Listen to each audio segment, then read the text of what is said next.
Hola, ¿qué tal? Soy Daniela Yamunaque, residente del segundo año de neumología del Hospital Parc Taulí. Y yo soy Berta Lloret, la residente de tercer año.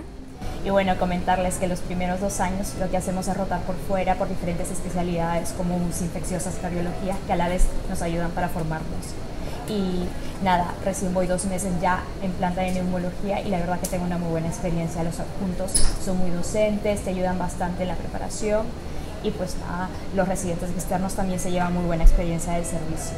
Yo quería destacar que tenemos una unidad de hospitalización con una unidad de semicríticos respiratorios donde llevamos a los pacientes agudos ventilados. Además tenemos un hospital de día, una unidad de fibrobroncoscopias y toda la parte ambulatoria donde vemos a los pacientes en consultas externas monográficas. También queríamos destacar que somos un residente por año, que lo vemos como algo positivo y que tenemos guardias de especialidad a partir de R3. Y nada, muchísimas gracias y nada, que os esperamos en el Parc Taulí. Sí.